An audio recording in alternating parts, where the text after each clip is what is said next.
तो hello guys, कैसे हैं आप लोग। मेरे चैनल डीएक्सटी ओटाकू पे आपका स्वागत है। तो सीजन 5 के एपिसोड 4 के स्टार्टिंग में हम देखते हैं कि रियास इससे से कहती है, अच्छा तो तुम्हारी सोना के साथ बात हुई थी। डिनर के बाद मैं लिविंग रूम में रियास को दोपहर के बारे में बताया, लेकिन एक बात मेरे दिमाग में आ रही है, क्या सोना काइचो का भी कोई फियांसे है? मतलब क्या उसकी भी किसी के साथ एंगेजमेंट हुई है? मैंने रिया से कुछ ऐसा ही पूछा था। सोना काइचो भी एक नोबल फैमिली से है, तो ज़रूर उसका भी फियांसे होना चाहिए। था था हाँ, उसने भी एंगेजमेंट तोड़ दिया। ये थोड़े टाइम पहले हुआ था। उसने उस लड़के को चेस मैच के लिए चैलेंज किया था। अगर वो जीतती तो एंगेजमेंट टूट जाता, और अगर वो हार जाती तो स्कूल छोड़ के तुरंत शादी करनी पड़ती।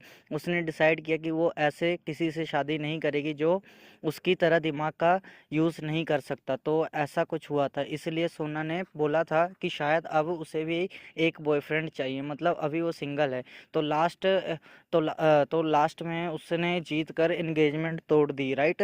रियाज ने मेरे बात पे हाँ में सर हिलाया। हाँ, उसने गेम एकदम ज़बरदस्त तरीके से जीती और उसने अपने ओपोनेंट का प्राइड भी तोड़ दिया था।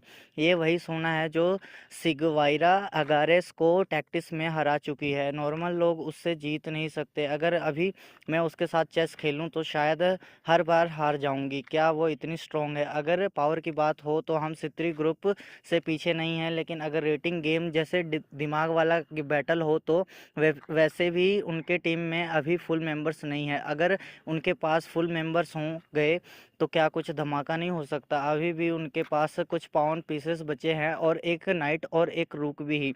जब मैं ये सब सोच रहा था, रियास ने बात छेड़ी, अरे हाँ, सोना ने बोला था कि उसे नए नाइट और रूक ढूंढ ली उसने नए नाइट और रूक ढूंढ लिया है। अब उनसे निगोशिएशन चल रही है। ओ, तो सित्री ग्रुप फाइनली नए मेंबर्स ले रही है, और वो भी सोना कैचू जैसे टैक्टिशियन के ग्रुप में। तो पक्का वो लोग कुछ खास होंगे। नहीं तो हो सकता है कि वो पावर टाइप हो। और अगर वो लोग खूबसूरत लड़कियां हुई तो मैं तो ज़रूर उनसे दोस्ती करना चाहता हूँ। ऐसे ही मैं नए सित्री ग्रुप के मेंबर्स को इमेजिन कर रहा था, क्यूट गर्ल्स, पावर वाली स्ट्रेटजी मास्टर। क्या कॉम्बो होगा यार। तो अब इसे समा रावल अचानक सामने आई, दोनों हाथों में किताबें उठा के उसने टेबल पे सारी किताबें एक साथ रख दी। धड़ धाड़ एक जोर सी आवाज़ हुआ, और फिर वो किताबों के पहाड़ के सामने खड़ी होकर बोली, मैंने आज प्रमोशन टेस्ट के लिए बहुत सारी किताबें और रेफरेंस मटेरियल इकट्ठा किया है, और कुहो एकेडमी के एग्ज़ाम के लिए भी। ये लड़की सच में लाइटनिंग स्पीड से सब प्रेपर करती है।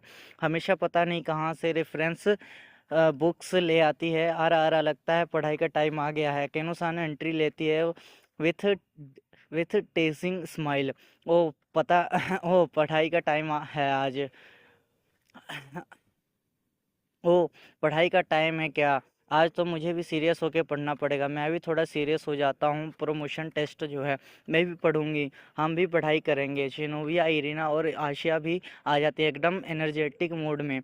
और फिर जैसे रोज होता है, सब एक ही जगह इकट्ठा हो जाते हैं। Study squad assemble. अकेनो-सान और मैं दोनों प्रमोशन टेस्ट और स्कूल एग्ज़ाम दोनों के लिए पढ़ते हैं। बाकी सब सिर्फ स्कूल एग्ज़ाम के लिए। तो चलो आज भी पढ़ाई करते हैं। रियास मेरे पास अकेले आके बैठ गई, और उसने अपनी स्टेशनरी बुक खोल ली। फिर उसने आसपास नज़र डाली, लगता है वो किसी को ढूंढ रही थी। तो कोने को आज भी ठीक महसूस नहीं कर रही है।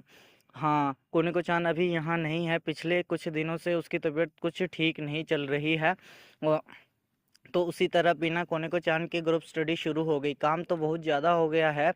मैं थोड़ा सा थका हुआ महसूस कर रहा था, पर सब लोग इतने मेहनत से पढ़ रहे थे कि मुझे भी अपने अंदर से एनर्जी निकालनी पड़ी। ग्रुप स्टडी भी ख़त्म हो गई, और डेविल का काम भी। अब मैं अपने रूम के बेड पर लेटकर थोड़ा रिलैक्स कर रहा हूँ। बॉडी तो थक गई है, लेकिन मेंटल स्ट्रेस उससे भी ज़्यादा है। डेविल का काम करते वक्त मैं एक हाथ से साइकिल चला रहा था और दूसरे हाथ से बुक पढ़ रहा था। थैंक गॉड मैं डेविल हूँ और रात में देख सकता हूँ, और अभी भी रात भर पढ़ाई करनी है। दो दो टेस्ट आने वाले हैं, तो लिमिट तक पढ़ना पड़ेगा। वेल, मैं डेविल हूँ और अपनी स्टेमिना पे फुल कॉन्फिडेंस है, तो किसी तरह हैंडल कर लूँगा। लेकिन यार, दो अलग अलग टेस्ट है, याद रखने वाली चीज़ें इतनी ज़्यादा हो गई हैं, लगता है मेरा दिमाग अभी फट जाएगा। इस वक्त रियाज और बाकी लड़कियां किचन में कुछ बनाने गई हैं एनर्जी के लिए, ताकि हम लोग रात हम लोग रात में पढ़ाई कर सके। रियाज़ तो मेरे लिए रात भर जागती है, मुझे पढ़ाती है। सच में क्या अमेजिंग लड़की है। हाँ, स्कूल में उसने अपने कुछ क्लासेस भी मिस किए हैं।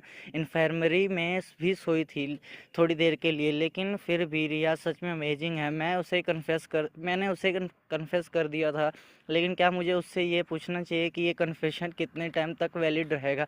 क्योंकि यार मुझे स्वीट रोमांटिक लाइफ काफ़ी पसंद है। जब मैं ऐसे पढ़ाई करता हूँ ना, तो लगता है सब कुछ छोड़ के रियाज़ के साथ और थोड़ा रोमांटिक टाइम स्पेंड करूँ। क्या क्या मैं उससे किस कर सकता हूँ? और अगर हाँ, तो क्या उससे आगे भी कुछ अलाउड है? थोड़े बहुत एची मोमेंट्स। नहीं, नहीं, अभी मुझे पढ़ाई करनी है। मुझे अपने इविल थॉट्स को साइड में रखना होगा और एक सेंट के हर्ट के साथ पढ़ना होगा। लेकिन अगर मैं टेस्ट क्लियर कर लूँ, तो शायद रियाज़ मुझे रिवार्ड के रूप में कुछ एची मोमेंट्स ही दे दे। अरे हाँ, मासूदा के घर पे फिल्म पार्टी और मोतोहामा के डीवीडी का क्या हुआ? क्या वो प्लान कैंसिल हो गया? इससे चिल्लाते हुए कहता है, मुझे देखना है, मुझे सच में देखना है। सिर्फ मैं ही क्यों नहीं देख सकता? ये बिल्कुल भी फेयर नहीं है। जब भी मैं अच्छी चीज़ें सोचता हूँ ना, वो फीलिंग अंदर ही अंदर और ज़्यादा बढ़ती जाती है। मैं सच में सब कुछ अपने अंदर दबा रहा हूँ, है ना? ये अनफेयर है। शायद मुझे अपने अंदर के यूथ को ही ख़त्म कर देना चाहिए बस। तभी जब मैं अपने बेड के नीचे छुपा हुआ पोर्नो मैगज़ीन निकालने जा रहा था, तभी दरवाजे खुलने की आवाज़ आई। कौन है? क्या रियास है या आशिया? जब मैंने पीछे मुड़ के देखा, तो कोने को चान खड़ी थी एक वाइट क्लॉथ में। उसने उसके कैट ईयर्स और टेल भी निकल आए थे। क्या ये उसका निकोमाता मोड है?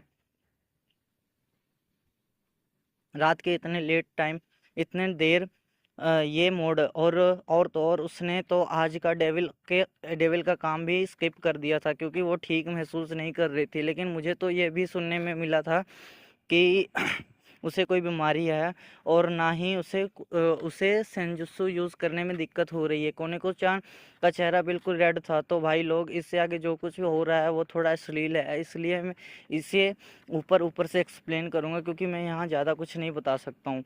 और वो थोड़ा अजीब बर्ताव दिखाती है, जैसे वो कुछ इमोशनल या फिज़िकल प्रेशर में हो। कोनेको इसे के करीब आती है और उसे टाइटली हग करती है। उसका बिहेवियर ज़्यादा इमोशनली इंटेंस होता है, और वो इसे से कहती है, senpai I can't control it.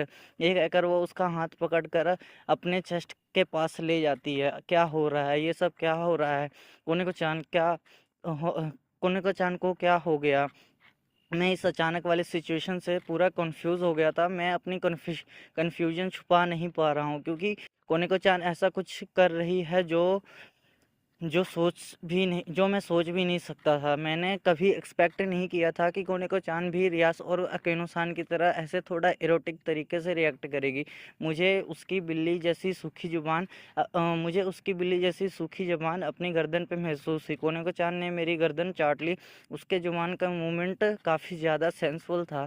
फिर कोनेको-चान ने हल्की सी आवाज़ में इमोशनल आँखों से के साथ कहा, सेंपाई, मुझे आपका बा चाहिए। मैंने थोड़ा कंफ्यूज्ड होके पूछा, और उसने क्लियरली बोला, बेबी। बेबी, ये क्या बोल रही है? अचानक से कोनेको चान बोलती है कि उसे बेबी चाहिए। ये तो वही बात है जो हमेशा शिनोबिया करती रहती है। और वो कोनेको चान एक एरोटिक एक्सप्रेशन के साथ बोलती है। कोनेको चान अपने कपड़े उतार कर अपनी बॉडी काफ़ी एक्सपोज कर देती है। वो लगभग नंगी है, उसके छोटे ओप्पा ही मेरे सामने हैं। ये सब तो सच में कुछ अनबिलीवेबल लग रहा है।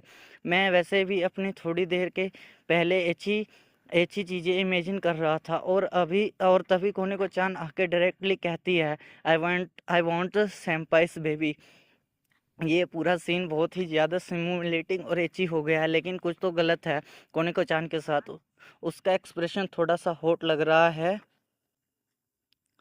जैसे वो बीमार हो या फिर अंदर से परेशान, और उसकी आँखों में एक शैडो दिख रहा है, कुछ ऐसा जो नॉर्मल नहीं लगता। ये सब तब हुआ जब मैंने सोचा कि ये नॉर्मल नहीं लग रहा। तभी दरवाज़ा खुलता है और रियास अंदर आ जाती है। Oh no!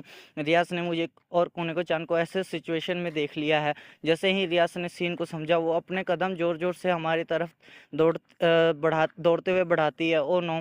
क्या वो गुस्सा है? क्या मैं अब मरने वाला हूँ? मैं तो यही सोच रहा था, पर रियाज़ कोनेको-चान उसके गर्दन पे हाथ रखती है, फिर उसकी आंखों में देखती है। उसके बाद वो कोने को चान के छाती और पेट को हल्का सा छूती है। कुछ देर तक रिया सोचती है, फिर अपना मोबाइल निकालती है और मुझसे कहती है, तुम्हें टेनिस क्लब की कैप्टन आबे खान याद है ना?